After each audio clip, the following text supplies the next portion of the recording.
Hello, church family. Ron Branscombe here. I get the pleasure of bringing a quick summary of chapter 4, a psalm in the book of Psalms.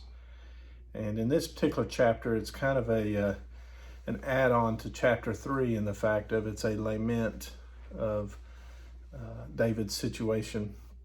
And it's a personal lament because I believe at this point, David had fled Jerusalem, and his son Absalom was the new king. And so his world had been turned upside down pretty good.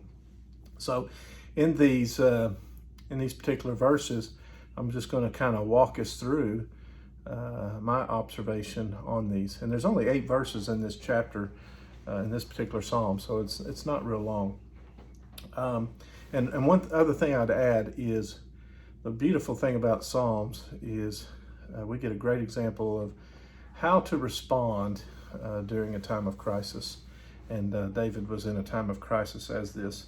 So in verse 1, answer me when I call to you, my righteous God, give me relief from my distress. We get the picture here of David being in a stressful, desperate situation and pleading for an answer from God.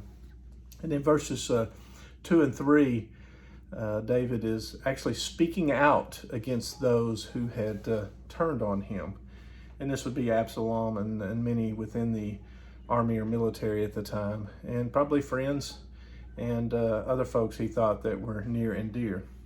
Verses 4 and 5, we get a different turn of the picture from the standpoint of an encouragement to, I believe, those who are part of his tribe or followers that are with him, and it's a sense of encouragement. And so in these verses in 4 and 5, we get tremble before the Lord. In verse 4, he's really giving them encouragement as to, hey, here's how to respond in this situation.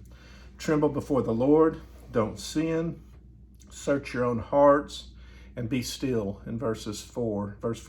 Verse 5, he's encouraged them to offer the right sacrifices and trust in the Lord. So what a great friend David was.